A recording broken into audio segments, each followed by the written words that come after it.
Property, या properties of summation, right? याद है सबको प्रॉपर्टी? एवरीवन गाइस, एटलीस्ट हाँ या ना तो बोलो।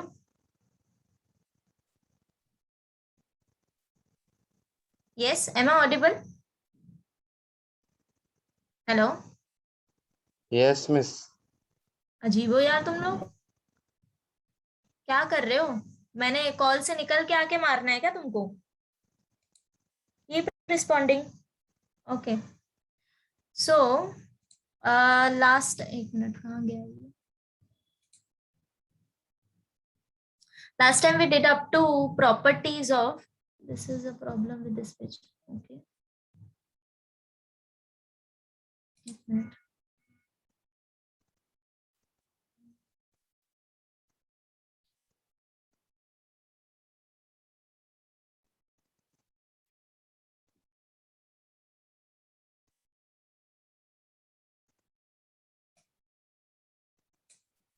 या सो याद है सबको कौन कौन सी प्रॉपर्टीज पढ़े थे हमने?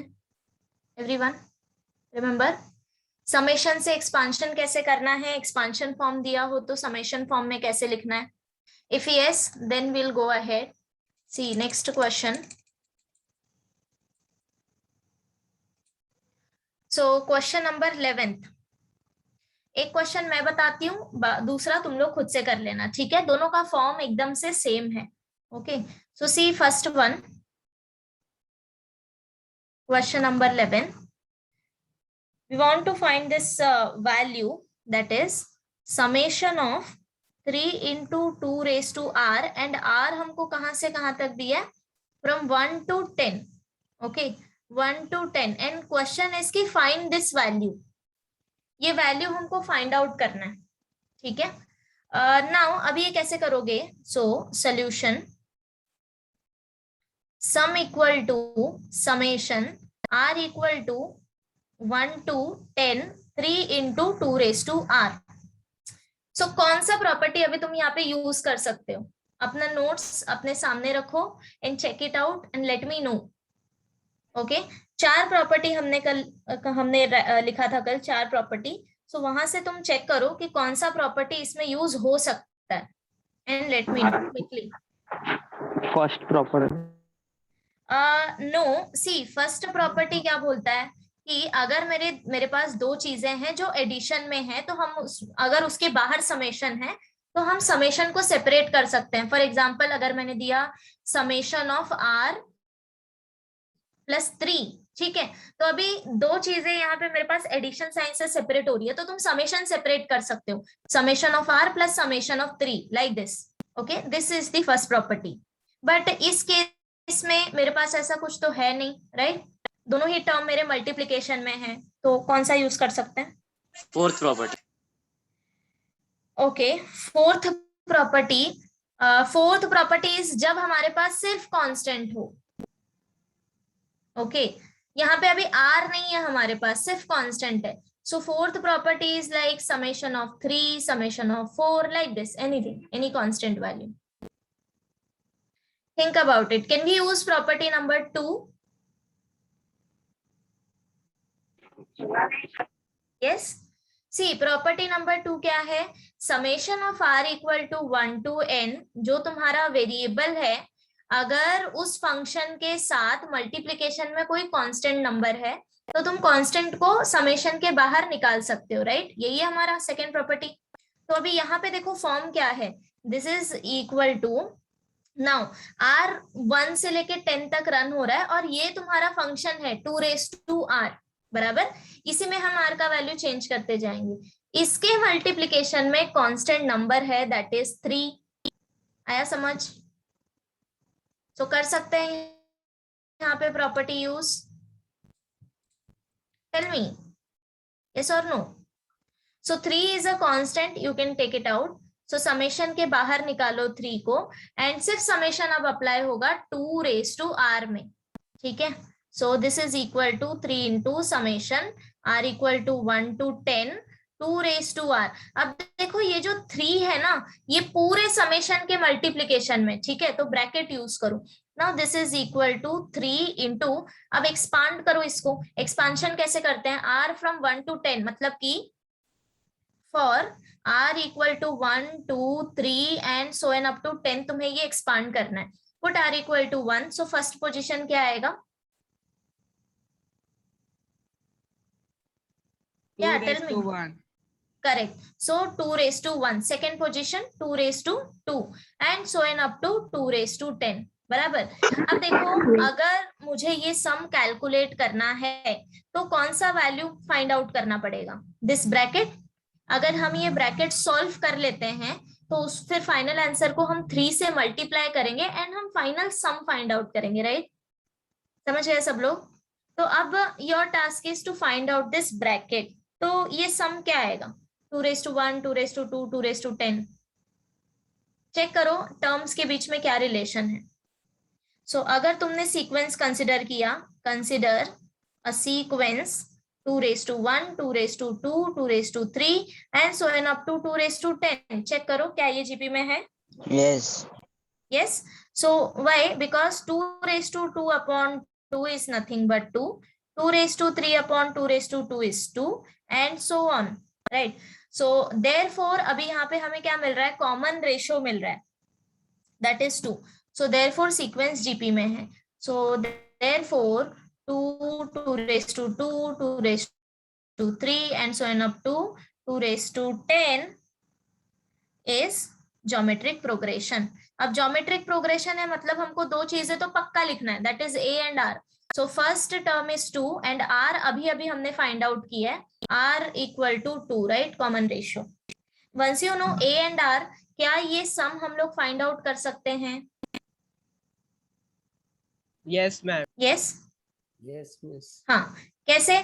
So this value 2 plus 2 raised to 2 plus so on up to 2 raised to 10 is nothing but, तो यहाँ पे तुम्हें फॉर्मूला लगाना है। सो इसके पहले, ये लिखने के पहले फॉर्मूला लिख सकते हो तुम लोग।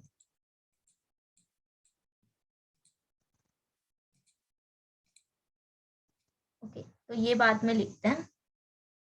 First of all write down, since for a GP we know that, since for GP we know that SN का वैल्यू क्या होता है, क्यों आज लोड हो रहा है बार बार, या we know that SN equal to A into, अच्छा कौन सा फॉर्मूला लोगे, R is greater than 1, so take R raise to n minus 1 upon R minus 1, बराबर। तो अब ये सम क्या आएगा, 2 plus 2 raise to 2 and so on up to. अच्छा यहाँ पे मुझे बताओगे ये क्या है, दिस इज S10, राइट। कितने टर्म्स है यहाँ पे, 10 टर्म्स, तो इसीलिए मैंने S10 लिखा है। Why? बिकॉज हमें n का भी तो रिक्वायरमेंट है ना।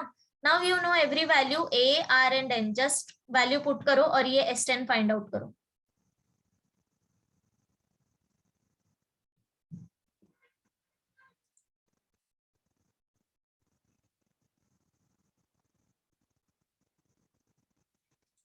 प्रतीक्षा, you are going to tell me this value, okay, calculate करो जल्दी से।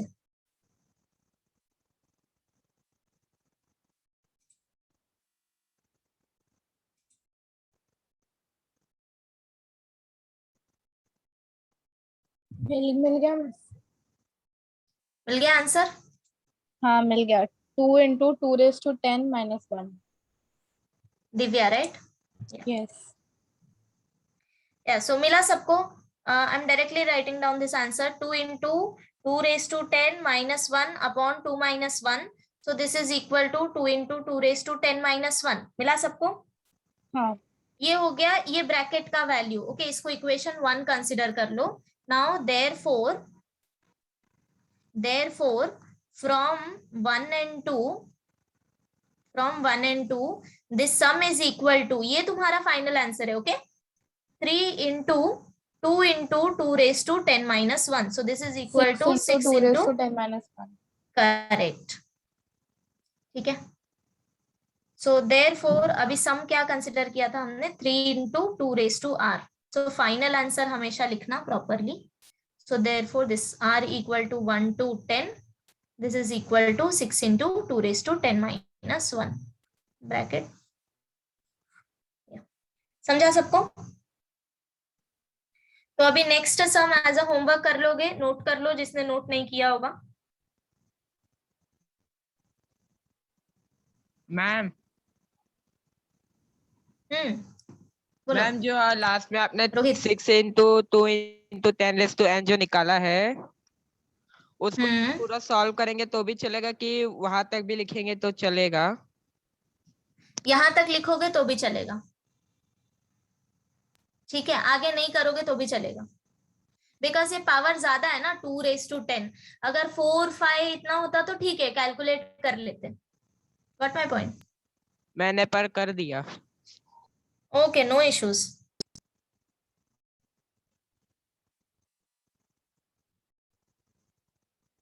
And last time I told you to solve question number 12th and 13th. कर लिया सबने?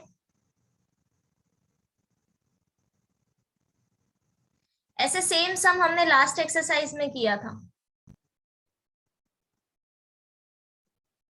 Yes?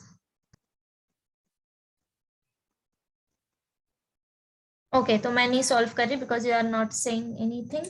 Will go ahead. 13th वाला करो ना. Question number 13th. Okay okay, will do that. ये हो गया सबका?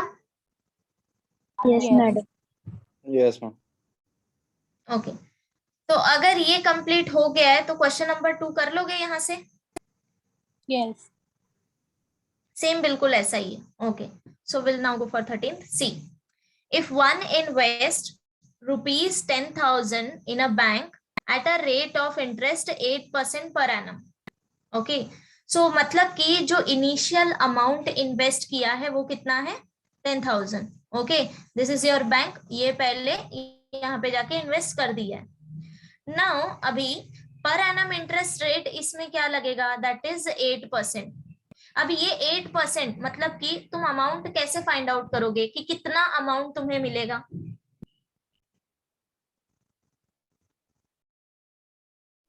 Yes, anyone?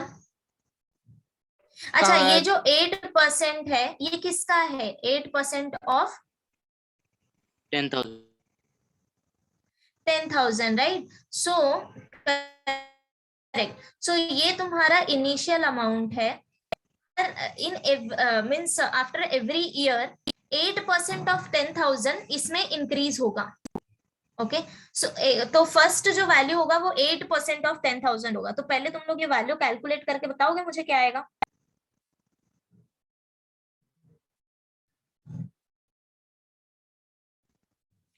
स्टार्ट हमेशा प्रॉपरली करो. जैसे हम अपना आंसर लिखेंगे पेपर में बिल्कुल वैसे ही लिखना है. ठीक है, जस्ट स्टार्ट करो, देन आगे बताती हूँ क्या करना. सो गिवन इनिशियल इन्वेस्टमेंट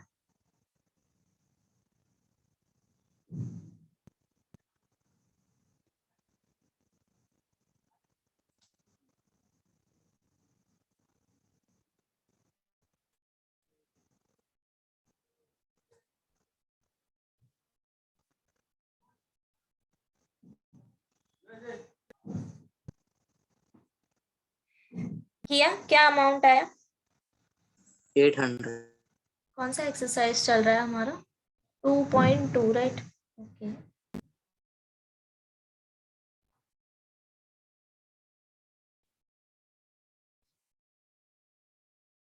या आई वांट कि सब लोग कैलकुलेट करें, देन ही मैं आगे बताऊंगी. 10. 800. ओके, चलो. So question number 13th.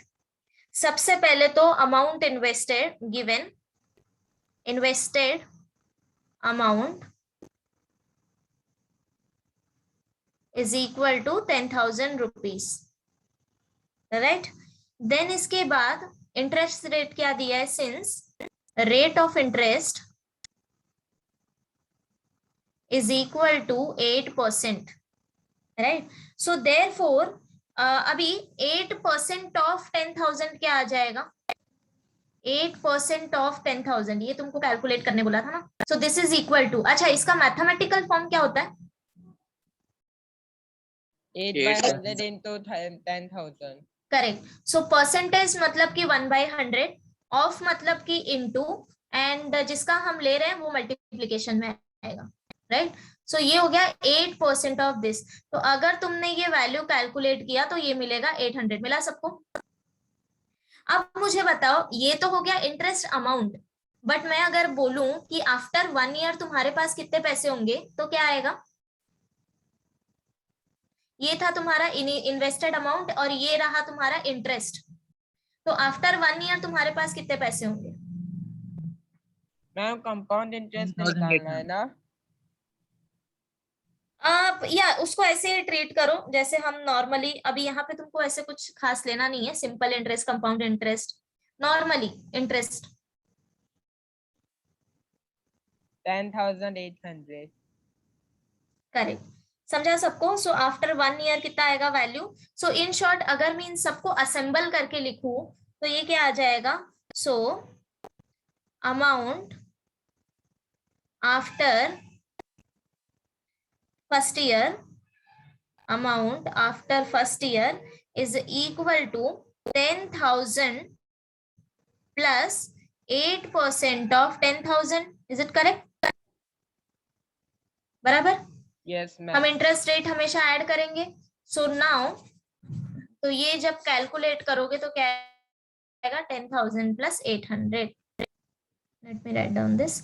So this is equal to 10,000 plus 800. या but for a simple calculation, see आगे आगे हम क्या करेंगे, वैल्यूज फाइंड आउट करते जाएंगे. तो यहाँ पे क्या करना है, सी इसको ना सेपरेटली मत फाइंड आउट करो. 8/100 इंटू दिस इज 10,000, राइट? तो अब क्या करना है, 10,000 कॉमन निकाल लो. So this is equal to 10,000. जब हमने कॉमन निकाला तो यहाँ पे कितना बचेगा? 1 plus 800 into 1. Correct. 1 plus 8/100. Okay, यहां से ये कॉमन निकला है. अच्छा 8/100 कितना होता है? क्विकली 0.08. 0.08. जितना सपोज अगर तुम्हारे पास नंबर दिया है और तुम उसको 10 से 100 से 1000 से डिवाइड कर रहे हो, जितना जीरो होगा उतने तुम्हें मतलब कि डिजिट पहले डेसिमल लगाना है. 30 है तो 25, 0 पहले लगाओ, डेसिमल 0. समझ गए? सो लाइक दिस ये आएगा 0.08. So this is equal to 10,000 into 1.08. इसको ऐसे ही रहने दो. ओके आगे देखो. देन उसके बाद नेक्स्ट, ये तो हो गया after 1 year. Then amount after 2 year और सेकेंड ईयर. अच्छा अब क्या आएगा? दिस इज इक्वल टू, यहाँ पे प्राइस क्या आएगा मुझे पहले वो बताओ. 2 into 1.08.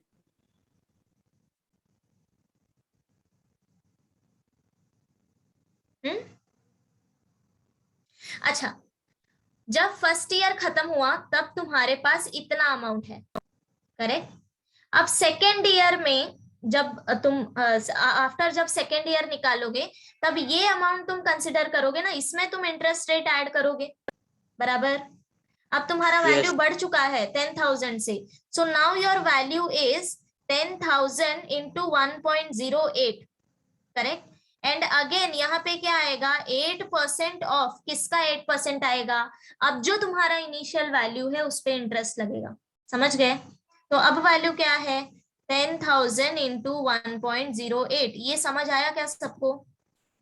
जैसे जैसे तुम आगे जाते जाओगे तुम्हें एक स्टेप पीछे का वैल्यू लेना है, एकदम स्टार्टिंग में नहीं पहुंच जाना है. Am I clear? Yes ma'am. Yes ma'am. Concept समझा सबको? तो अब देखो यहाँ से फिर से तुम क्या कर सकते हो, अगर इसको थोड़ा और सिंप्लीफाई किया, दिस 10,000 इंटू 1.08 प्लस 8/100. अगेन ये क्या हो जाएगा? 10,000 इंटू 1.08. तो अब देखो यहाँ से फिर से क्या चीज कॉमन निकाल सकते हो? 10,000 into 1.08. करेक्ट, 1.08 कॉमन निकाल लिया, तो यहाँ पे वापस क्या बचा, 1 + 8/100, मतलब कि ये मिलेगा 10,000 इंटू 1.08। अब देखो इधर से भी 1.08 ही मिलता, जब स्क्वायर मल्टीप्लाई करेंगे तो स्क्वायर हो जाएगा, right. So this is the amount after second year. इधर तक समझ गया? Now Yes, back to ma'am. The question. See question क्या पूछा है, अब देखो हमें पूछा है how long does it take to double the money by compound interest, right. So double the money मतलब कि ये तुम्हारा इन्वेस्टेड अमाउंट है, तुमको पूछा है कि कितने साल लगेंगे टू डबल द मनी, मतलब कि 2 × 10,000। ओके, समझा सबको? सो दैट मीन्स अब मुझे ये बताओ कि after amount after N year क्या आएगा, amount after N year. 20,000. No no, वो रहने दो, पहले मुझे यहाँ पे बताओ, सीक्वेंस वाइज जाओ। अभी मैंने यहाँ पे क्या निकाला, after first year amount is 10,000 into 1.08, after second year amount is 10,000 into 1.08 square. जब तुम थर्ड ईयर लोगे तो यहाँ पे पावर 3 हो जाएगा, तो वैसे ही जब एन ईयर लोगे तो पावर क्या हो जाएगा, 10,000 into 1.08 raised to n. Correct, समझा सबको? So this is the amount after N year. अब मुझे ये एन ऐसे फाइंड आउट करना है कि अमाउंट मेरा 20,000 है, समझा सबको? इक्वेशन समझा? नाउ अब तुम्हें एन फाइंड आउट करना है यहाँ से, तो जो कैंसल आउट होता है वो कैंसल कर लो। ये 20,000 तुम नेक्स्ट स्टेप में लिखना, ठीक है? ओके, सो नाउ इसके बाद क्या लिखोगे, एक minute. Now 10,000 into 1.08 raised to n is equal to 20,000, तो ये कैंसल आउट हो गया। So therefore 1.08 raised to n is equal to 2। ठीक है, यहाँ तक आ गए सब लोग? अब मुझे ऐसा n फाइंड आउट करना है कि 1.08 raised to n ऑलमोस्ट मुझे 2 मिले। So there are 2 ways to solve this equation. तो फर्स्ट वे तो ये आएगा कि तुमको जो इजी लगे तुम उस तरीके से करना। पहला तरीका ये है कि सी यहाँ पे एक और वैल्यू तुम लोग देख रहे हो, 1.08 raised to 5 दिया है, सी क्या दिया है, 1.47, राइट? Yes, ma'am. है ना? So given 1.08 raised to 5 is equal to 1.47। अच्छा, 1.47 का स्क्वायर करना, देखो क्या आएगा, कैलकुलेट करो एक बार, 1.47 का स्क्वायर करो।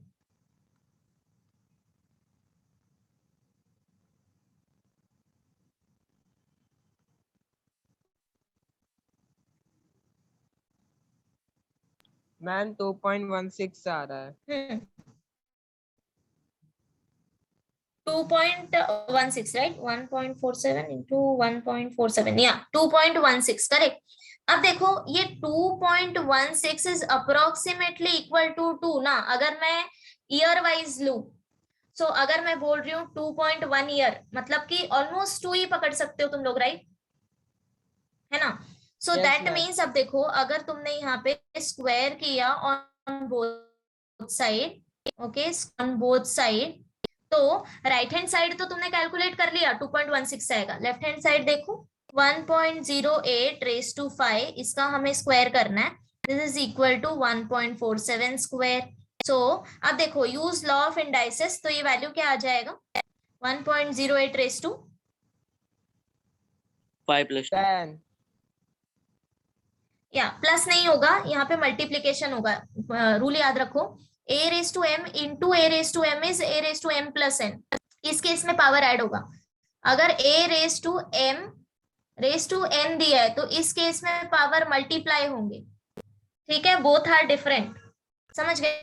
So here 5 into 2 10 is equal to 1.47 square, क्या मिला मुझे, 2.16। तो देखो जब 10 हमारा पावर होगा, जब n इक्वल टू 10 होगा, तब जाके हमको कहीं 2 मिल रहा है, राइट? तब जाके हमको कहीं इक्वेशन सेटिस्फाई हो रहा है, समझ गए? सो देयरफॉर यहाँ पे तुम n ले सकते हो, n is equal to 10 year. समझ गए? This is the one way, जो गिवन वैल्यू दिया है उसका तुम यूज कर लो। अगर वो नहीं करना है तो second way is you can use your log table. Okay, तो वो कैसे करना है? अच्छा, सबको लॉग के प्रॉपर्टीज याद है? किया होगा ना तुमने स्टार्टिंग में? Yes. Yes ma'am. या so here apply log on both side. हम लॉग कब यूज करते हैं? जब हमारे पास बड़ा कोई कैलकुलेशन होता है या फिर हमें पावर निकालना होता है। जैसे कि अगर मैं बोलूं तुम्हें फाइंड आउट 45 रेज टू 32, तो उस टाइम पे हम क्या कर सकते हैं? लॉग यूज कर सकते हैं। वाई? बिकॉज लॉग की प्रॉपर्टी हमें पता है, log m raise to n is equal to n log n, बराबर पावर मल्टीप्लीकेशन में आ जाता है। सो सेम अगर तुमने ये इक्वेशन में 1.08 raise to n is equal to 2, यहाँ पे अगर तुमने अप्लाई किया लॉग ऑन बोथ साइड, जो भी ऑपरेशन करना तो apply log on both side, log of 1.08 raise to n is equal to log of 2। तो अब ये n जो है मल्टीप्लीकेशन में आएगा, n into log of 1.08 is equal to log 2। अब क्या करना है? बस ये log 2 का वैल्यू देखो लॉग टेबल से, log 1.08 का वैल्यू देखो, एंड देन इसको इधर लेके जाओ, राइट हैंड साइड में डिवाइड कर दो, you will get approximately n का वैल्यू। समझ गए सब लोग क्या करना है? So either you use this way और दिस, जो भी तुम्हें सही लगे। ओके, कंप्लीट कर लो।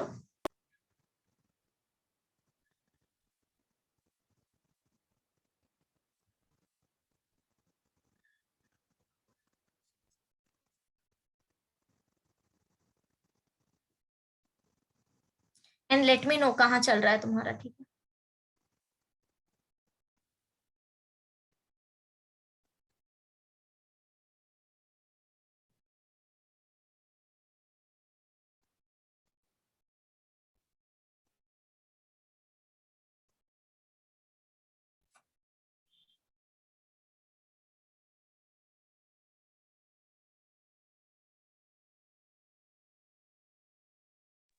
Hello madam. हाँ tell me। मैडम वो 20,000 कैसे आए वो बताओ ना। 20,000, यस। सी क्वेश्चन हमें क्या पूछा है? That how long does it take to double the money. अच्छा, डबल द मनी मतलब कि क्या? कि 2 इंटू जो मनी तुमने इन्वेस्ट किया है। Okay, invested amount. ओके, अब तुम्हें क्या फाइंड आउट करना है? तो क्वेश्चन इज की n मतलब कि नंबर ऑफ इयर्स हमें फाइंड आउट करना है, सच दैट कि अभी तुमने 10,000 इन्वेस्ट किया है, तो कितने साल तुम्हें लगेंगे कि तुम्हारा ये जो 10,000 है वो डबल हो जाए। अब 10,000 का डबल क्या होता है? 20,000, राइट? यस। या सो फिर अब देखो, ये हमने जनरल फॉर्म निकाला है, this 10,000 into 1.08 raise to n, ये हमारा जनरल फॉर्म है। ओके, तो यहाँ पे अगर तुमने n इक्वल टू 1 सब्सटीट्यूट किया तो तुम्हें कौन सा वैल्यू मिलेगा? Amount after 1 year. n equal to अगर 2 सब्सटीट्यूट किया, amount after 2 year, like this. Okay, so now अब तुम्हें अमाउंट पता है कि तुम्हें अमाउंट क्या मिलेगा? 2 इंटू 10,000, बट तुम्हें n नहीं पता, तो यही n हमें फाइंड आउट करना है। अब समझा हमने क्यों दिस इक्वेशन इक्वल टू 20,000 लिया? हाँ मैडम।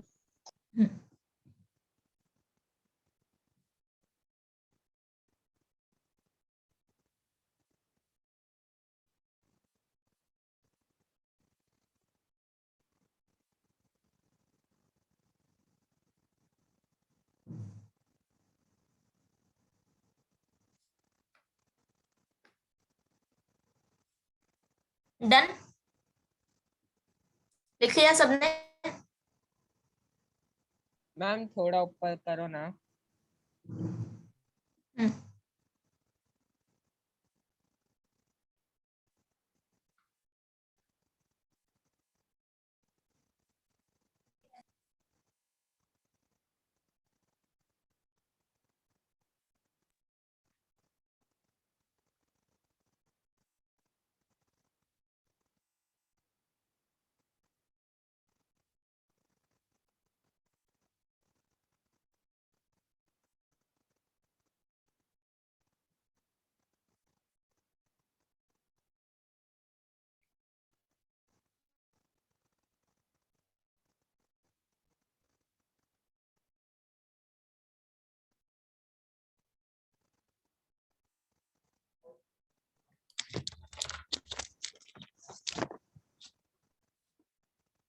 हो गया, करें आगे।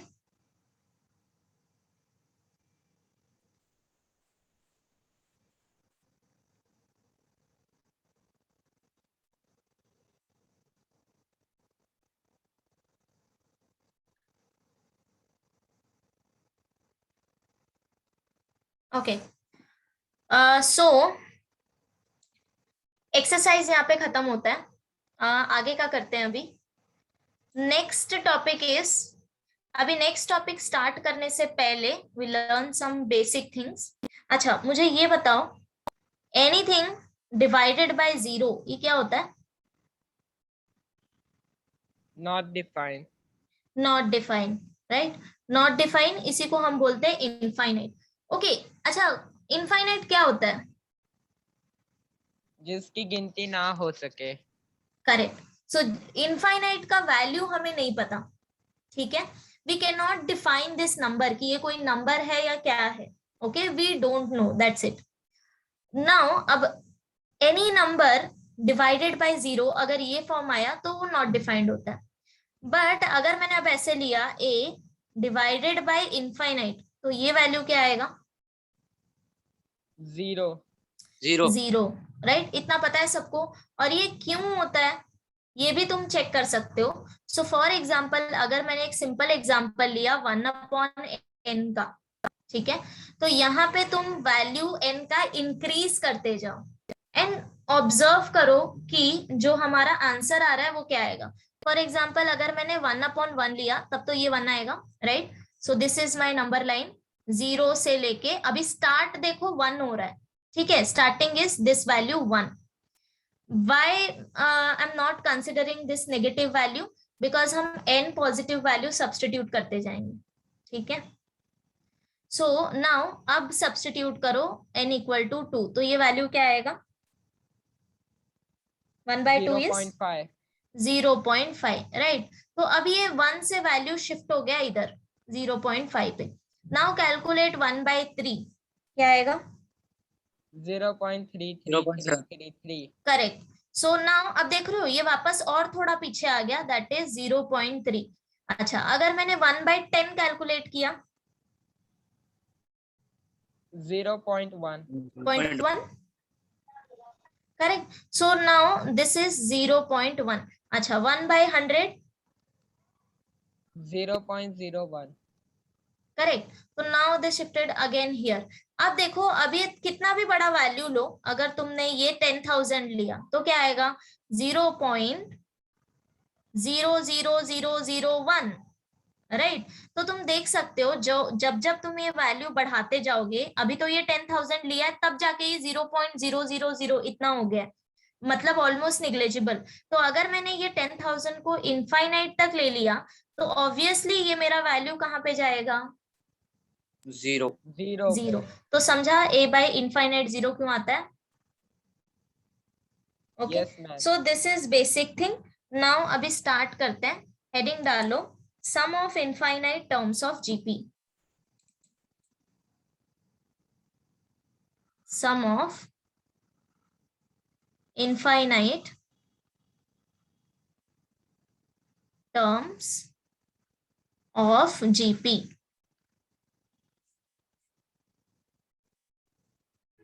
ओके, नाउ अब इसका मीनिंग क्या हुआ? सी, अब तक हमने क्या देखा है कि अगर हमारे पास जीपी है तो हमने फाइनाइट टर्म्स लिए हैं, राइट। और अगर इनफाइनाइट टर्म्स लिए भी हैं तो हमने सम फाइनाइट टर्म्स का फाइंड आउट किया है, राइट। सो सपोज अगर मैं कंसिडर कर रही हूँ t1 t2 and so on up to tn।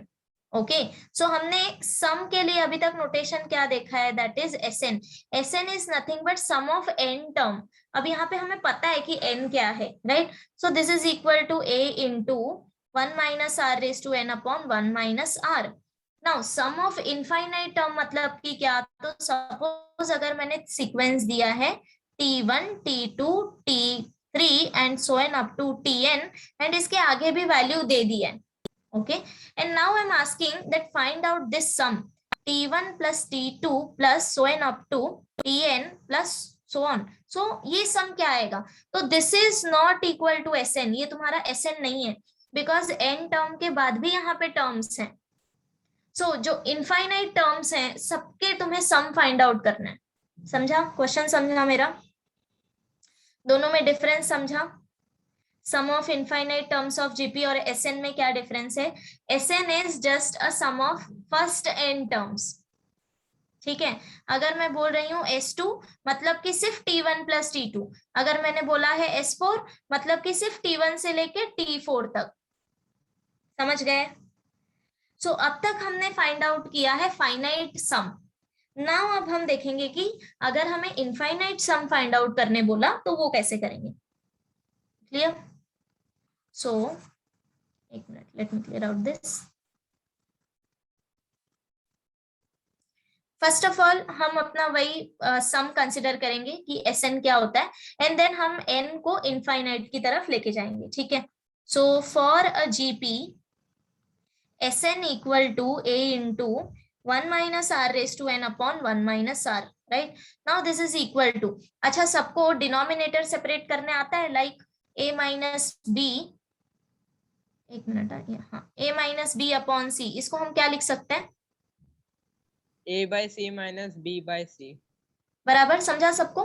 तो सेम यहाँ पे डिनोमिनेटर इज 1 माइनस आर, तो ये 1 माइनस आर को तुम्हें सेपरेट करना है. तो ये क्या आएगा? a into 1 upon 1 minus r, 1 minus r minus r raise to 1 upon 1 minus r. Correct. ठीक है, अब a को अंदर मल्टीप्लाई करो. So this is equal to a upon 1 minus r minus a into r raise to n upon 1 minus r. Okay, इतना मिल गया. इसको हम कंसिडर कर लेते हैं equation number 1. This is Sn, sum of n terms. Okay, now अब देखो कंडीशन हम लेंगे, if mod of r is less than 1, then, अच्छा सबको ये पता है मॉड ऑफ r क्या होता है? वैल्यू any- पॉजिटिव ही रहेगा. वैल्यू पॉजिटिव ही रहेगा. तो r का वैल्यू कुछ भी ले लो तुम लोग, मतलब कि इसको हम बोलते हैं मॉड्यूलस. मॉड्यूलस अगर तुम कोई भी वैल्यू पे अप्लाई करोगे, फॉर एग्जांपल अगर मैंने यहाँ पे लिया मॉड x, तो सपोज x अगर 2.1 है तो इसका आंसर क्या आएगा? 2.1. अगर मॉड ऑफ माइनस 2.1 लिया है तब भी इसका आंसर क्या आएगा? 2.1. ठीक है, तो अगर नेगेटिव वैल्यू ले रहे हो और उस पर मॉड्यूलस लगा रहे हो तो वो पॉजिटिव बन के बाहर आएगा. पॉजिटिव है तो पॉजिटिव ही रहेगा. ठीक है, so if mod of r is less than 1, then as n becomes infinite or infinitely large, r raised to n approaches to 0. अब देखो ये सेंटेंस समझना बहुत जरूरी है, बिकॉज ये समझेगा तभी हम इक्वेशन 1 को चेंज कर सकते हैं. Okay, so now see, first condition is, हम एग्जांपल लेके इसको सॉल्व करेंगे और ऑब्जर्व करेंगे. So first condition is mod of r less than 1. तो कोई भी एक वैल्यू ले लो इनिशियली. तो सपोज r इक्वल टू हम लोग ले लेते हैं 0.1. ओके, सो देखो मॉड ऑफ r का वैल्यू क्या आएगा? Mod of r is mod of 0.1, which is nothing but 0.1. Is it less than 1? Yes, right? अब क्या करना है? r raised to n हमें कैलकुलेट करना है.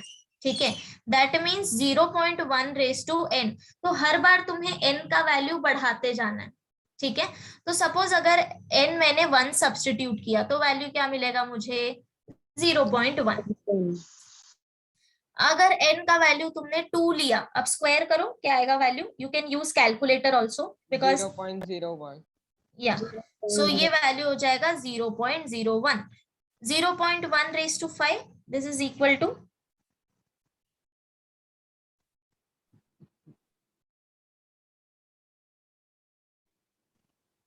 0.00001. Correct. So 0.00001, right? Correct. So अब तुम लोग देख रहे हो, अभी मैंने 5 तक लिया है, तब भी ये निग्लेजिबल वैल्यू हो गया, लाइक 0.0001.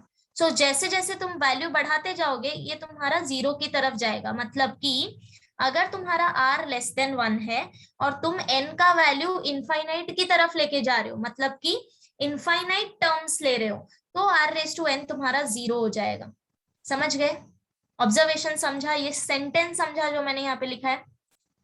Yes, ma'am. या मेकिंग सेंस? ओके, सो अब देखो, यही हमें इक्वेशन 1 में अप्लाई करना है कि नाउ अब हम कंसिडर करेंगे कि r हमारा लेस देन 1 है और हम इनफाइनाइट सम लेंगे, तो उस टाइम पे मुझे बताओ सम क्या हो जाएगा?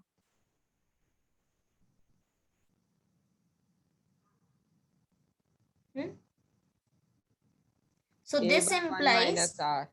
correct. So at that time, sum of infinite terms of GP will be, अब देखो r is less than 1, n जैसे जैसे तुम इनफाइनाइट की तरफ लोगे r raised to n तुम्हारा 0 की तरफ चला जाएगा. So that means ये जो मैंने सेकेंड टर्म यहाँ पे लिखा है ये तुम्हारा 0 हो जाएगा जब तुम इनफाइनाइट सम लोगे. So this will be a upon 1 minus r, और ये है तुम्हारा फॉर्मूला. तो अब जब भी तुम्हें इनफाइनाइट सम दिया, फाइंड आउट करने बोला जाएगा जीपी का, तुम्हें सिर्फ एक कंडीशन चेक करना है. क्या?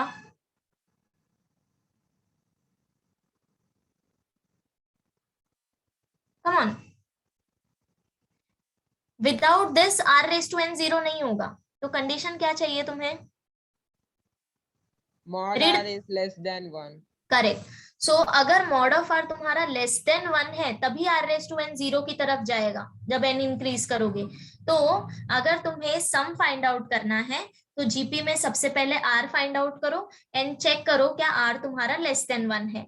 इफ यस देन डायरेक्टली ये फॉर्मूला अप्लाई करो a upon 1 minus r. Now the question is कि अगर तुम्हारा r लेस देन 1 नहीं होगा तब क्या आएगा आंसर? सो अभी देखते हैं.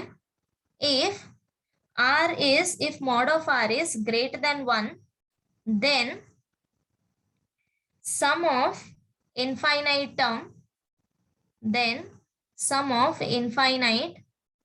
terms of GP does not exist. Sum of infinite term does not exist. अब does not exist क्यों आएगा? तो ये भी ऑब्जर्व करते हैं by taking one example. अब r हम लोग greater than 1 लेते हैं, ठीक है? So consider r equal to 2, ठीक है? Now अब देखो तो r raised to n क्या आ जाएगा? 2 raised to n. अब n इंक्रीज करो तो 2 raised to 1 क्या आएगा? 2. 2 raised to 2 क्या आएगा? 4. 2 raised to 3 is 8. 2 raised to 5 क्या आ जाएगा? 32. एंड अब देखो 5 पे ही 32, मतलब कि अगर तुम वैल्यू ऑब्जर्व करो जैसे जैसे n का वैल्यू तुम बढ़ाते जा रहे हो राइट हैंड साइड में भी वैल्यू बढ़ता जा रहा है. तो अगर तुमने n इनफाइनाइट की तरफ लिया तो ये वैल्यू भी इनफाइनाइट की तरफ जाएगा. हमें नहीं पता फाइनल आंसर क्या आना है. समझ गए? सो दैट मीन्स अभी फिर तुम्हारा सेकेंड टर्म क्या हो जाएगा? r raised to n infinite. If r raised to n is infinite, infinite को किसी भी नंबर से मल्टीप्लाई करो इनफाइनाइट आएगा एंड फिर ये ओवरऑल नंबर तुम्हारा इनफाइनाइट हो जाएगा. समझ गए? Is it clear? So that's why जब r ग्रेटर देन 1 होगा तो उस केस में सम एग्जिस्ट नहीं करेगा.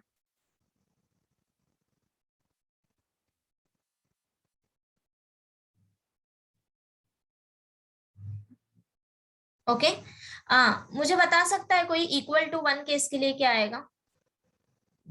इक्वल टू 1 तो बहुत ही इजी है, तुम इक्वेशन 1 में भी सब्स्टिट्यूट करके देख सकते हो. If r equal to 1, 1.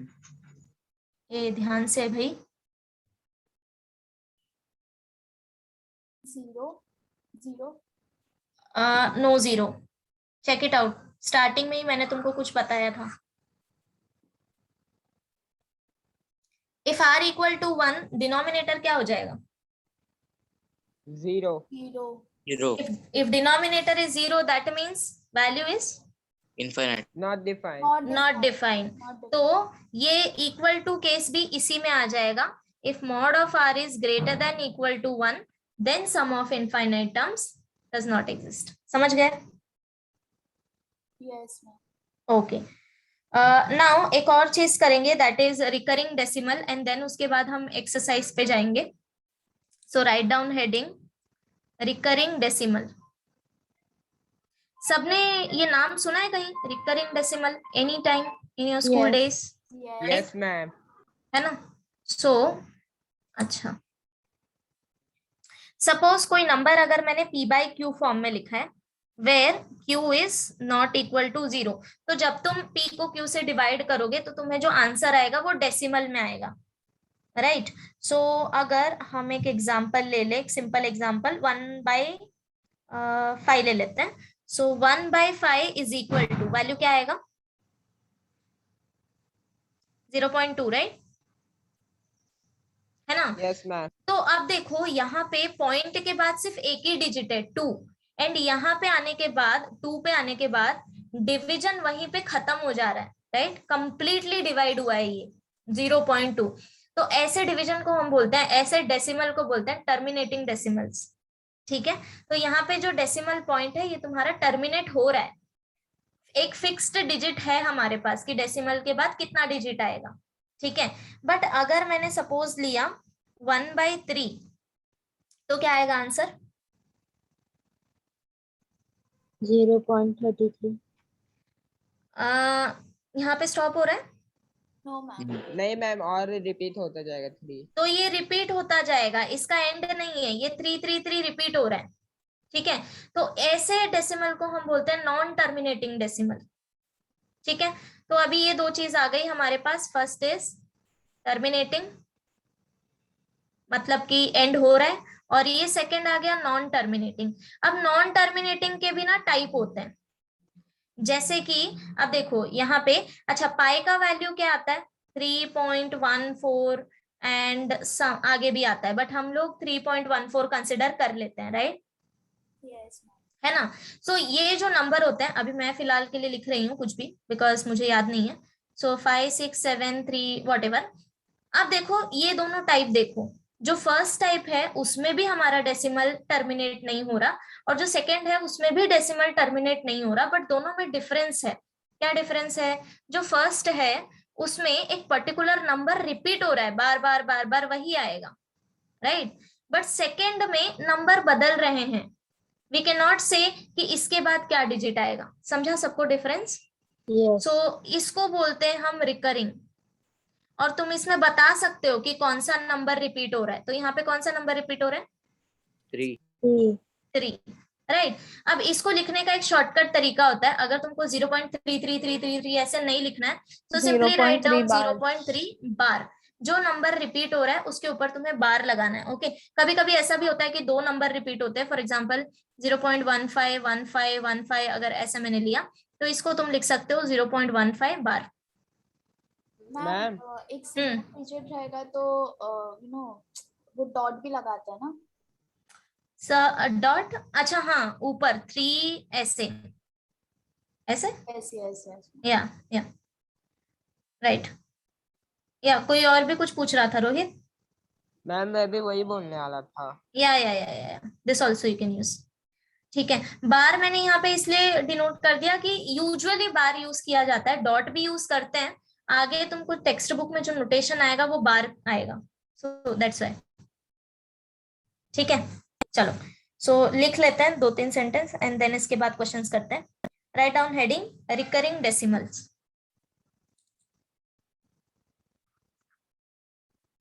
Ma'am ma'am हमने सम ऑफ इनफिनाइट टर्म्स का वो नहीं लिखा। अच्छा ये नहीं लिखा है, एक मिनट, हाँ लिख लो इतना।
हो जाए तो बताना, हाँ क्विकली नोट करो।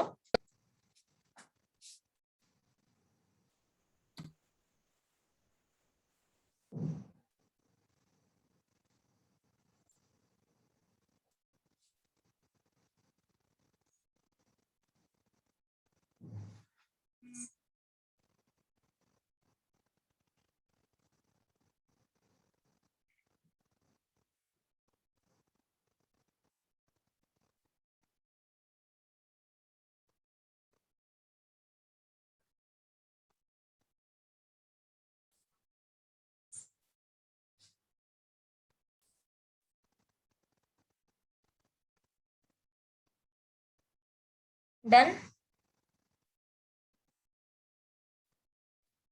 Yes miss. ओके, सो ये होने के बाद हेडिंग डालो recurring decimal.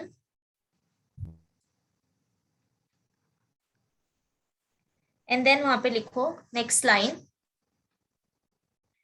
A rational number in the form, a rational number of the form p by q, we know that rational number किस फॉर्म में होता है? p by q फॉर्म में, where q is not equal to 0, can be expressed as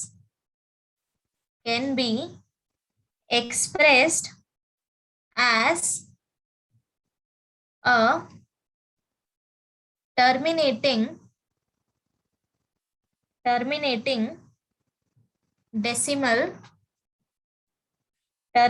decimal or as a recurring decimal.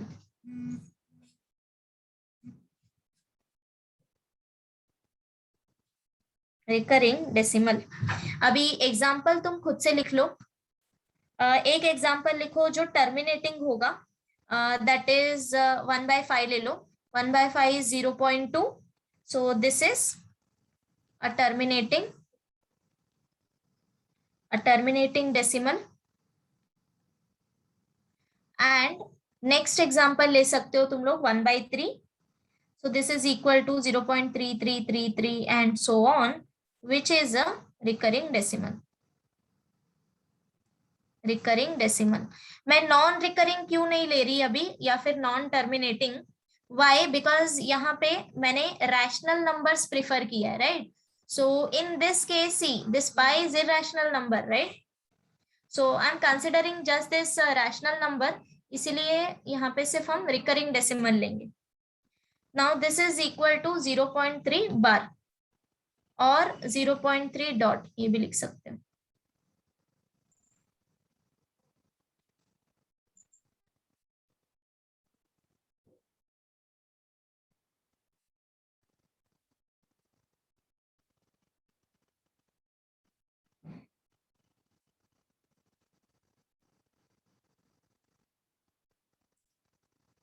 Completed? Yes ma'am. Okay, चलो फिर questions करते हैं अभी। एक्सरसाइज 2.3। सी क्वेश्चन नंबर 1 बहुत ही इजी है।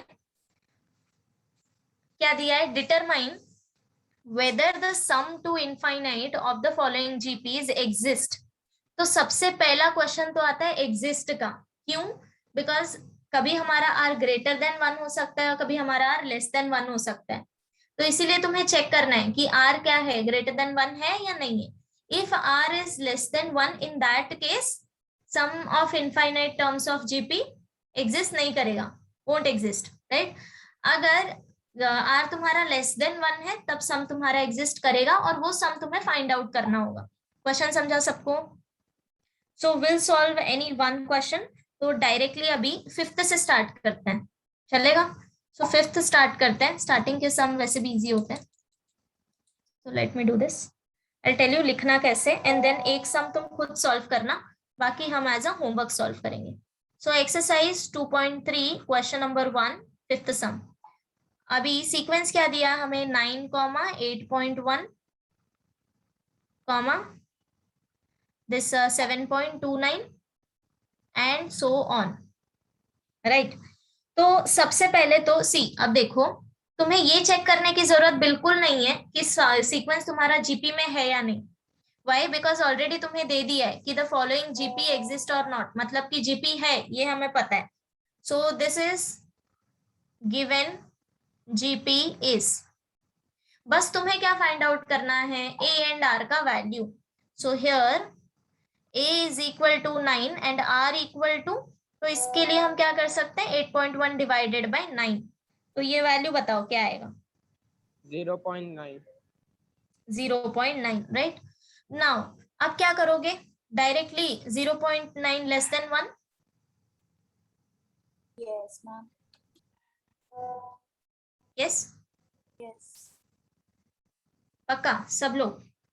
डायरेक्टली लिख दूं दिस इज लेस देन 1 या मॉड कुछ में और? मैम। Correct, exactly. सी अभी यहाँ पे पॉजिटिव वैल्यू मिला है, तो इसलिए अगर तुमने डायरेक्टली लिख भी दिया तो गलत नहीं होगा, ठीक है। बट अगर तुम्हारी हैबिट यही रही तो पक्का तुम लोग नेगेटिव केस में भूल जाओगे मॉड यूज करना। सो दैट्स वाई सब में मॉड यूज करना है, ठीक है। Now therefore mod of r equal to mod of 0.9 which is equal to 0.9 and this is less than 1.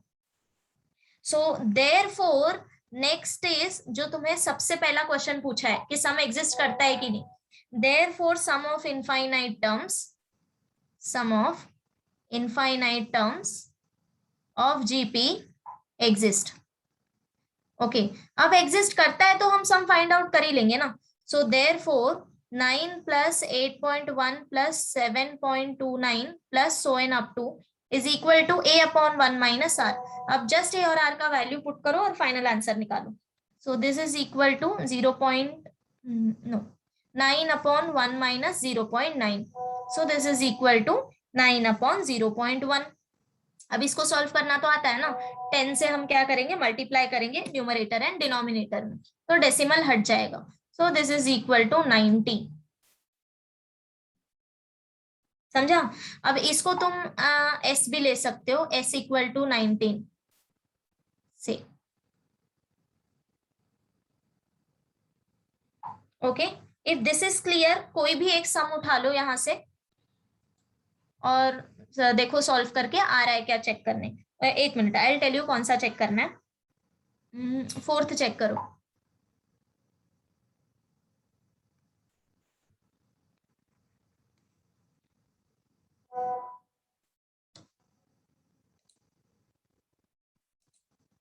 और जिसका ये कंप्लीट नहीं हुआ है वो कंप्लीट कर लो।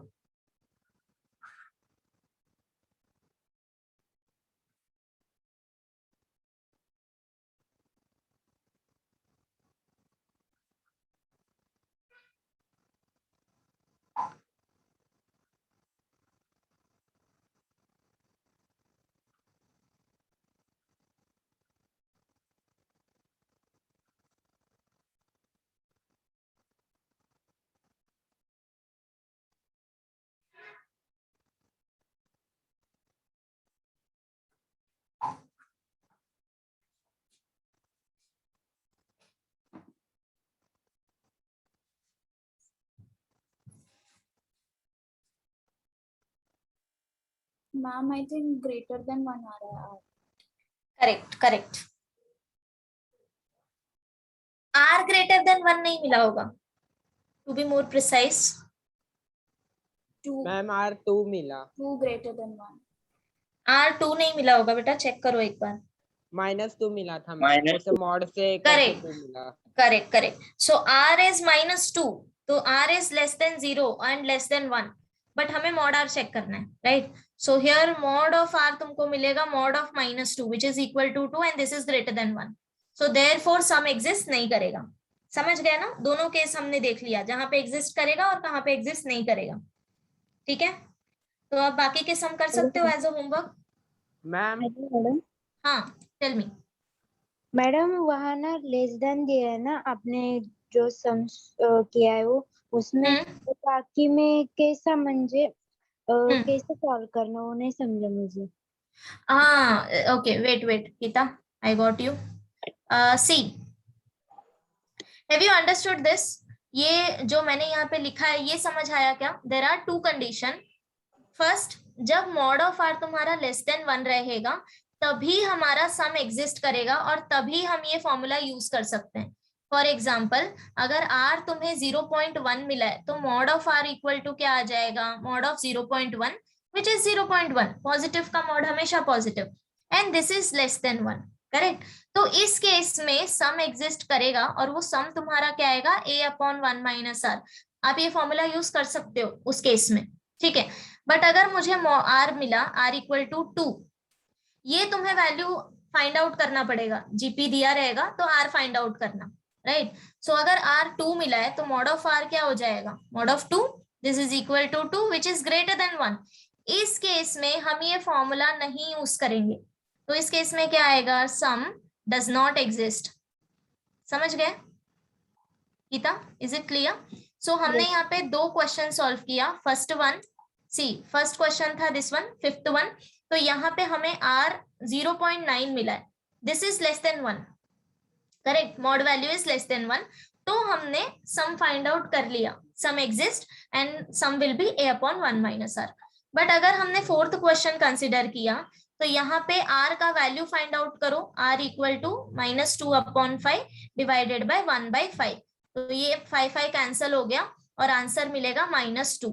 अगर मैंने मॉड वैल्यू फाइंड आउट किया, mod of r equal to mod of -2, mod लगाओगे नेगेटिव में तो वो पॉजिटिव बन के बाहर आएगा। So 2 is greater than 1। अब इस केस में हम फॉर्मूला नहीं अप्लाई करेंगे क्योंकि ये नंबर बड़ा हो गया 1 से, and therefore sum does not exist. समझा गीता? Yes madam. पक्का? ओके चलो। मैम हाँ मैम अगर हमें किसी केस में r 0 मिल गया तो हम डायरेक्टली आंसर इनफिनाइट लिख दे। r equal to 0? Yes ma'am. नहीं, 0 के केस में इनफाइनाइट नहीं आएगा, वहां पे तुम फाइंड आउट कर सकते हो 0 इज लेस देन 1 ना।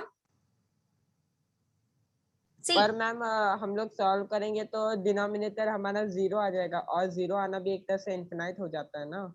हाँ, r इक्वल टू 0 पे नहीं आएगा, r इक्वल टू 1 पे आएगा। समझ गए? सी चेक करो, s is equal to a upon 1 minus r, ये है ना फॉर्मूला। इफ r इज 0 मतलब मॉड ऑफ r ले लो, if this is 0 which is less than 1, put करो, वैल्यू क्या आएगा, a अपॉन 1 माइनस 0 ना, a अपॉन 1। पहली बात तो r equal to 0 you won't get. समझ गए? ऐसा सीक्वेंस आएगा नहीं तुम्हें। If r equal to 0 then gp, तो देखो सी हमारा जनरल फॉर्म क्या होता है, a ar square and so on. If r is 0 then ये सिर्फ तुम्हारे पास फर्स्ट टर्म बचेगा, बाकी तो सब 0 है ना, तो इसका सम सिर्फ a हो गया। ऐसे भी तुम देख सकते हो। और अगर फॉर्मूला लगाओगे s equal to a upon 1 minus r, तो ये भी तुम्हें a ही मिलेगा। रोहित समझ आया? Yes ma'am. हाँ, नाउ तुम कौन सा केस बोलना चाहते हो, r equal to 1 I guess, बराबर? यस। हाँ, so in case of r equal to 1, उस टाइम पे इनफाइनाइट आएगा, उस टाइम पे हम सम नहीं निकाल सकते। वाई?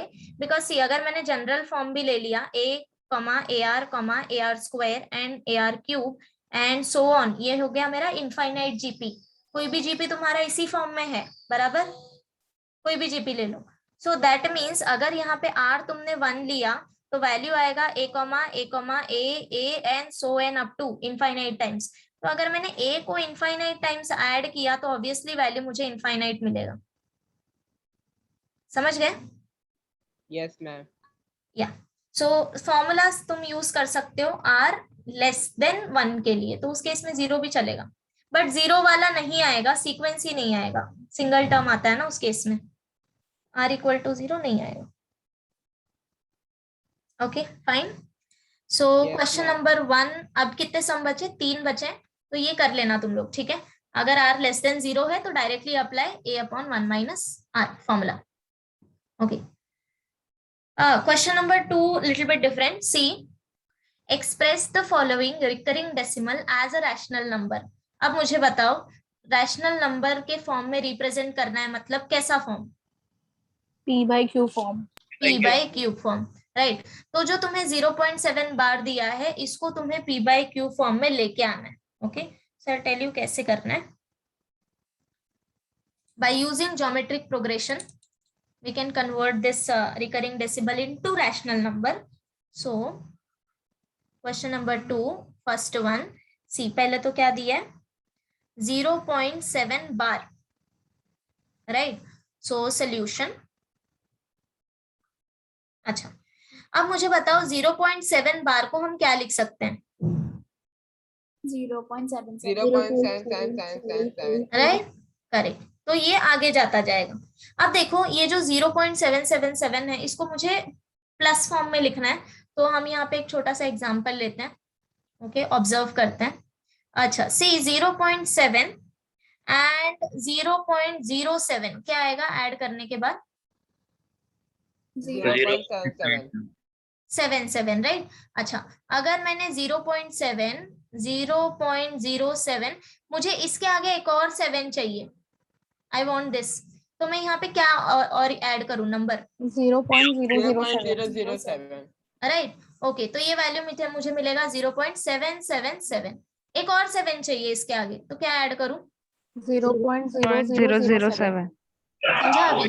तो ये जो मेरा रिकरिंग पॉइंट है, इसको मैं क्या लिख सकती हूँ? 0.7 plus 0.07 plus 0.007 plus 0.0007 and so on, ये आगे जाता जाएगा, बिकॉज इसका एंड नहीं दिया है, इसीलिए इसका एंड नहीं है।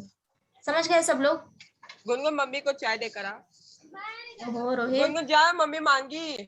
ठीक है, समझ गए सब लोग क्या आएगा?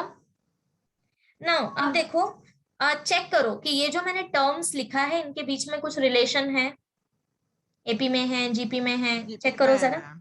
जीपी में है, राइट। नाउ देखो, अब तुम्हारे पास एक जीपी है जिसका इनफाइनाइट टर्म्स दिया है और वो टर्म्स को तुम्हें ऐड करना है। दैट मीन्स अब यहाँ पे कॉन्सेप्ट आएगा sum of infinite terms, right. Now just one thing तुम्हें चेक करना है कि आर तुम्हारा लेस देन 0 है या नहीं, mod of r, sorry less than 1 है या नहीं। ओके, सो यहाँ पे लिखना है since the terms are in GP where a equal to 0.7, अच्छा r क्या आएगा? 0.1 0.1, right? So therefore mod of r equal to mod of 0.1, which is equal to 0.1 less than 1. So therefore this sum 0.7 plus 0.07 and so on is equal to a upon 1 minus r. Simple. So this is equal to 0.7 upon 1 minus 0.1. Okay. एक minute यार, इसको कुछ हो गया है। Yeah, so this is equal to 0.7 upon 1 minus 0.1 0.9. अब देखो, बस तुम्हें डेसिमल हटाना है, डिवाइड नहीं करना है, हमें p by q फॉर्म में ही चाहिए। सो 10 से मल्टीप्लाई एंड डिवाइड करोगे तो आंसर आएगा 7/9, और ये जो तुम्हारा लेफ्ट हैंड साइड था यही तुम्हारा था 0.7 बार, बराबर? मिल गया आंसर? Yes ma'am. समझ गए कैसे करना है? सो जो भी Yes, तुम्हें ma'am. रिकरिंग नंबर दिया रहेगा उसको तुम्हें सबसे पहले ऐसे फॉर्म में कन्वर्ट करना है, तो वो फॉर्म में कन्वर्ट करना आना चाहिए, ठीक है? तो पहले ये लिख लो इतना, देन इसके बाद नेक्स्ट नंबर पे जाते हैं।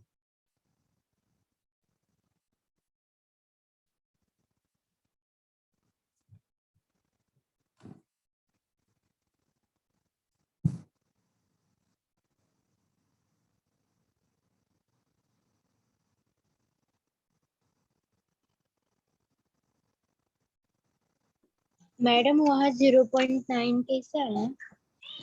1 minus 0.1 माइनस करो, 1 minus 0.1, दैट मीन्स यहाँ पे हम लोग ऐसे लेंगे ना, 10 minus 1 9 और यहाँ पे 0। ओके।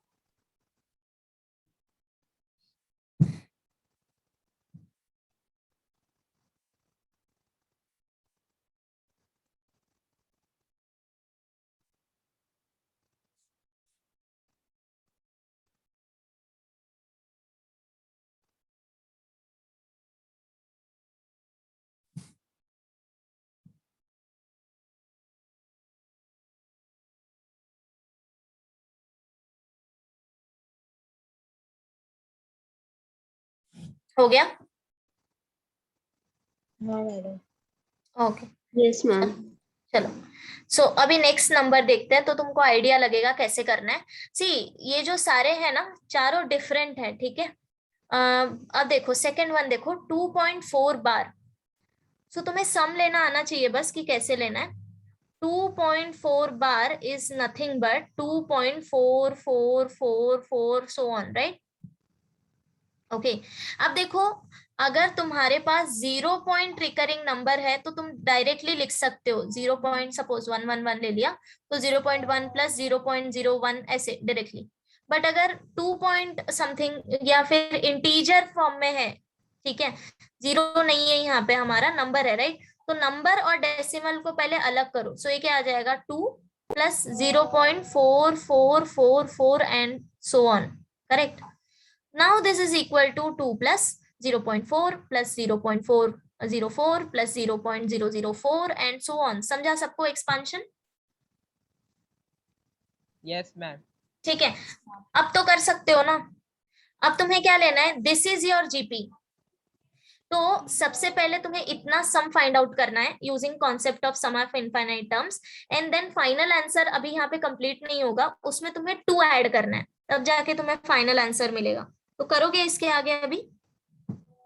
हाँ ओके ट्राई करो। हम फोर्थ वाला भी ऐसे ही करना है ना? हाँ सारे अभी इसके बाद ऐसे ही करने। थर्ड वन भी यही है, देखो मैं यहीं पे एक्सपांशन बताती हूँ। This is 2.3555 and so on. अब देखो रिकर होने से पहले जो नंबर है उसको और रिकरिंग नंबर को तुम्हें सेपरेट करना है। तो ये क्या आएगा 2.3 plus 0.05555, right, 5 and so on. अब इसको तुम सेपरेट कर सकते हो 0.3 प्लस इसको क्या लिख सकते हो 0.05, अब 0 बढ़ाते जाओ 0.005 एंड सो ऑन। समझा? सेम कॉन्सेप्ट फोर्थ में अप्लाई करना है। सो बस प्लस लिखते टाइम थोड़ा सा ध्यान देना, अगर तुम्हें कंफ्यूजन हो रहा है तो एक बार ये एक्सपांशन लिखने के बाद 2-3 टर्म्स ऐड करके देखो क्या यही आ रहा है क्या, उसके बाद प्रोसीड करना। Okay now complete this.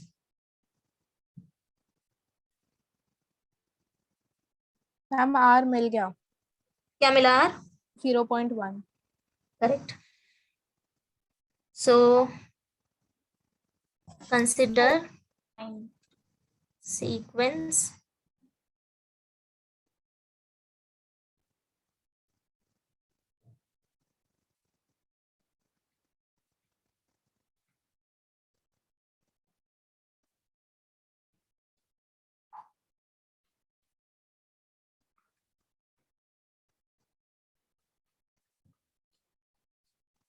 yeah, now find out sum.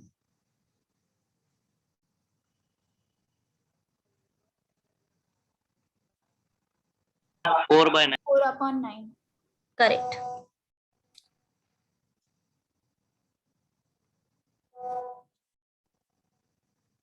Okay now ये तुम्हारा फाइनल आंसर नहीं है, इसको इक्वेशन 1 में पुट करो तब आंसर मिलेगा। 22। Correct. So 2.4 bar is equal to 2 plus 4/9। Cross multiply करो, so this is 22/9।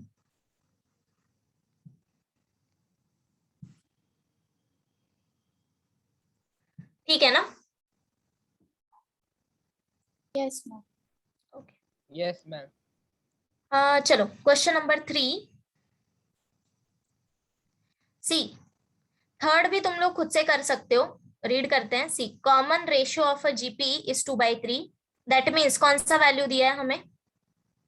R. Right, so R is equal to 2/3। Next देखो sum to the infinite is 12, तो इसको तुम लोग एस कंसिडर कर सकते हो। सपोज तुमने जीपी कंसिडर किया, consider a GP, suppose S is a sum of infinite terms और ये एस का वैल्यू तुम्हें दे दिया है 12, बराबर। तुम्हें ए फाइंड आउट करना है।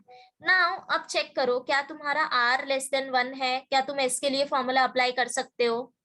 Yes. यस या ऑब्वियसली, बिकॉज अगर सम एग्जिस्ट कर रहा है, सम ऑफ इनफाइनाइट अगर तुम्हें 12 दिया है तो ऑब्वियसली तुम फॉर्मूला अप्लाई कर सकते हो, means r is less than 1। So directly formula apply करना है, यहाँ पे तुम्हें कुछ चेक करने की जरूरत नहीं है। Directly just write down what are the given conditions. R equal to 2/3 दिया है, okay, given r equal to 2/3, sum of infinite terms, sum of infinite terms of GP, say S is equal to 12, and हमें find out क्या करना है? To find A। करोगे? So simply we know that S equal to A upon 1 minus R. Simply value substitute करो, put the value, get the answer type. मिला 4? Okay. Yeah, check करो. A equal to 4.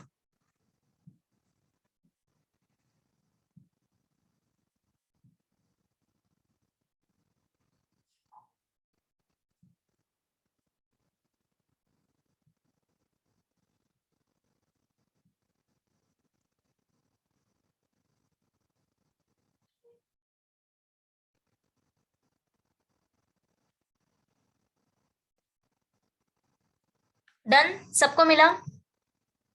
Simple calculation. Yes ma'am. Okay चलो.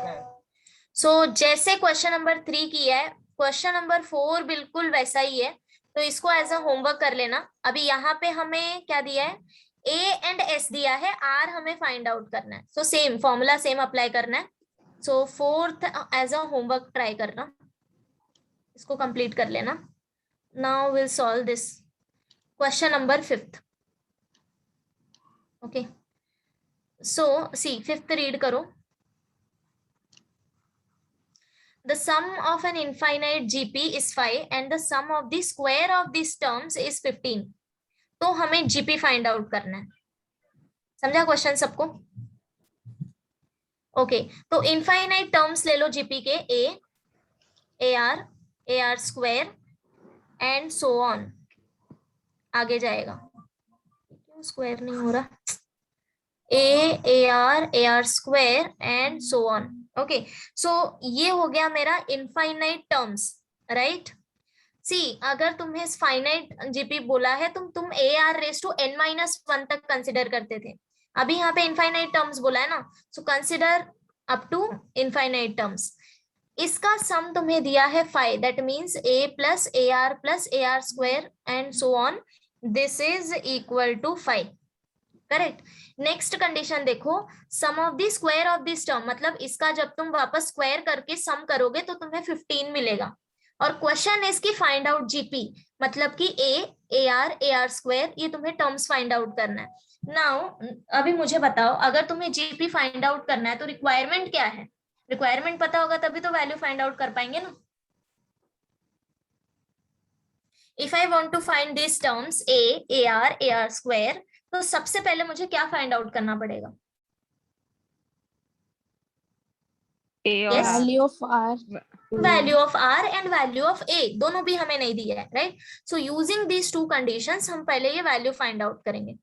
So let's start करते हैं. पापा. Question number पापा. 6. Let me mute this Rohit. Okay, question number क्या था? क्वेश्चन 5th ना. सो सबसे पहले तो GP कंसिडर कर लेते हैं, यही हमारा मेन जो है गिवन वैल्यू. एक minute, just a minute, let me put my laptop in charge. या तब तक तुम लोग स्टार्ट करो, write down a GP and जो अकॉर्डिंग टू गिवन कंडीशन है, फर्स्ट कंडीशन लिखो तब तक.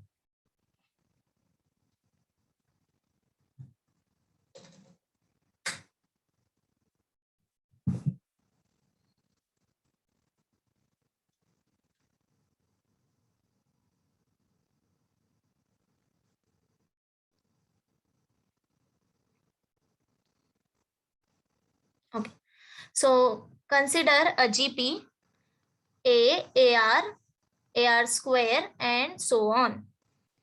Since sum of infinite terms of GP is equal to 5, so therefore A plus AR square and so on, this is equal to 5. इसको ले लो equation number 1. ये हो गया हमारा फर्स्ट कंडीशन. ओके, अब मुझे बताओ लेफ्ट हैंड साइड क्या आएगा? अगर सम तुम्हारा एग्जिस्ट कर रहा है, मतलब लेफ्ट हैंड साइड को तुम क्या लिख सकते हो शॉर्ट में? A upon 1 minus R. A upon 1 minus R. समझा सबको? ये A upon 1 minus R is equal to 5. ठीक है. एक्चुअली इसको इक्वेशन 1 ले लेते हैं क्योंकि हम इसका यूज करने वाले हैं ना. सो इसको इक्वेशन 1 लेते हैं. So this is equation number 1. And यहाँ पे कंडीशन क्या है, this mod of are is less than 1। तो ये हो गया फर्स्ट कंडीशन। नाउ सेकंड देखो, ऑल्सो हमें क्या दिया है, sum of squares of the infinite term is equal to 15. So that means a square plus ar square plus ar square whole square and so on, this is equal to 15. अच्छा, जब तुम square करोगे तो value क्या मिलेगा, a square plus use law of indices, a b raised to m is equal to a raised to m b raised to m, तो power दोनों में जाएगा।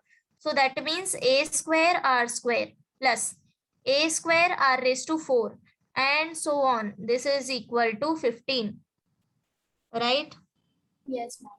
अब ये चेक करके बताओ कि ये टर्म्स तुम्हारे जीपी में है या नहीं। है मैम, जीपी में। जीपी में है, अच्छा।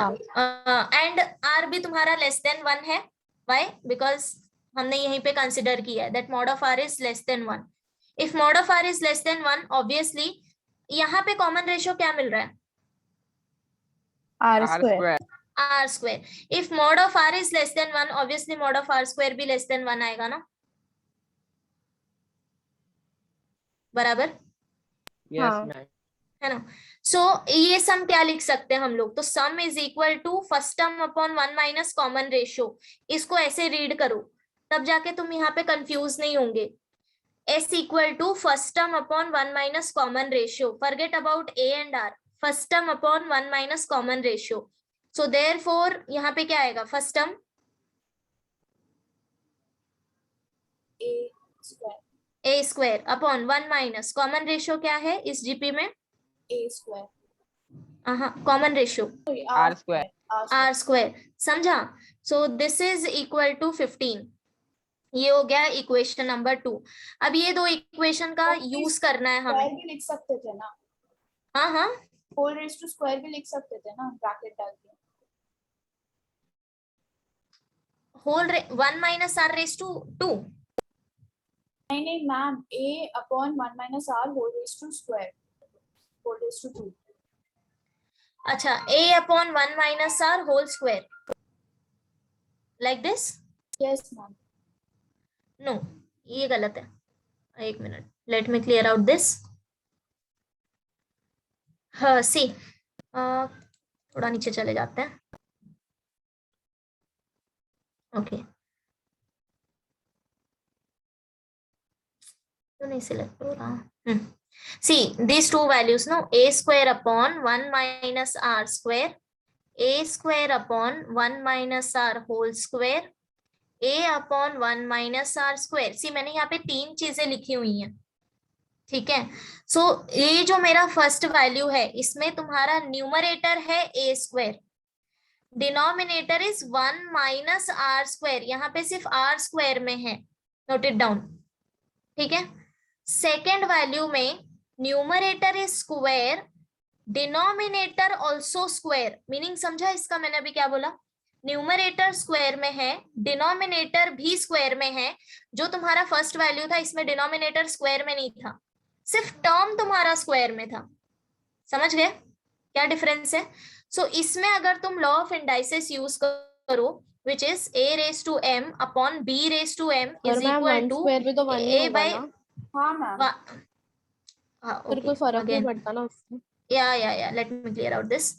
अच्छा, मुझे ये वैल्यू बता सकते हो तुम लोग, this what is a square minus b square? a plus b a minus b minus 2ab plus a square plus a plus b a minus b, right? Okay. हाँ. Is a minus b whole square is equal to a square minus b square? no No, right? तो 1 minus r whole square equal to 1 square minus r square? No. no अब समझा क्यों हाँ. फर्क पड़ेगा? हाँ। Yes ma'am. ठीक है। सो जब तुम 1 माइनस आर होल स्क्वायर को एक्सपांड करोगे तो इसका वैल्यू आएगा 1 minus 2r plus r square. समझ गए? सो ये डिफरेंस है। अब क्लियर हो गया? Now these two values are equal, अगर न्यूमरेटर भी स्क्वायर में है, डिनोमिनेटर भी स्क्वायर में है, तब तुम दोनों को सेम स्क्वायर लगा सकते हो bye law of indices, provided कि दोनों तुम्हारा स्क्वायर में होना चाहिए कंप्लीटली। क्या डन? यस। ठीक है, चलो अभी बैक टू क्वेश्चन।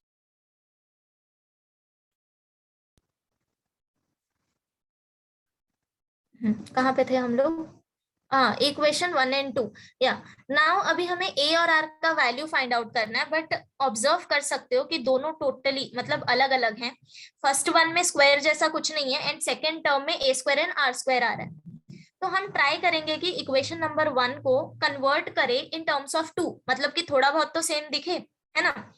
तो क्या कर सकते हैं, अगर मुझे a स्क्वायर और r स्क्वायर चाहिए तो क्या हम इक्वेशन 1 में स्क्वायर कर दे बोथ साइड? चलेगा? So squaring on both side of equation 1, सो ये क्या हो जाएगा, a square upon 1 minus are square. समझा सबको मैंने सेपरेटली क्यों लिखा है? By law of indices, whole square is nothing but a square upon 1 minus are square equal to 25। Okay, या सो नाउ अभी क्या करना है, इक्वेशन 2 और इक्वेशन 3 का तुम लोग यूज कर सकते हो। अगर तुमने दोनों को डिवाइड कर दिया तो देख सकते हो कि a कैंसल आउट हो जाएगा। अगर तुम्हारा 2 variable form single variable form में कन्वर्ट हो जाएगा, then you can easily find out value of that variable. समझा क्या बोला मैंने? हाँ मैम। अभी तुम्हारे पास 2 वेरिएबल है, अगर तुमने इक्वेशन को सिंगल वेरिएबल में कन्वर्ट कर दिया तो इक्वेशन सॉल्व करना आसान है। तो डिवाइड करो 2 को 1 से। Okay, so therefore divide 2 by 3। So therefore left hand side को लेफ्ट हैंड साइड से, राइट हैंड साइड को राइट हैंड साइड से डिवाइड करो। तुम किसी को भी किसी से डिवाइड कर सकते हो, आइदर 2/3 ले लो या फिर 3/2 ले लो, बट सीक्वेंस सेम रखना है। अगर लेफ्ट हैंड साइड में 3 पहले ले रहे हो इक्वेशन नंबर 3, तो राइट हैंड साइड में भी इक्वेशन नंबर 3 ही लेना, उल्टा नहीं करना है, ठीक है। So therefore see carefully, a square upon 1 minus are square whole divided by a square upon 1 minus are whole square is equal to 15 upon 25। ठीक है, नाउ अब डिवाइड करो। अगर तुमको डायरेक्टली डिवीजन समझ आता है तो यहाँ पे तुम कैंसिल आउट कर सकते हो कि a स्क्वायर कैंसिल हो जाएगा। अगर अभी भी तुम्हें क्लियर नहीं है, प्रैक्टिस नहीं है, तो इसको पहले मल्टीप्लिकेशन के टर्म्स में लिखो। So therefore a square upon 1 minus are square into denominator अब हो जाएगा q बाई p फॉर्म में। So 1 minus are whole square divided by a square, this is equal to 3/5। ठीक है, तो a स्क्वायर और ये a स्क्वायर हो गया कैंसिल।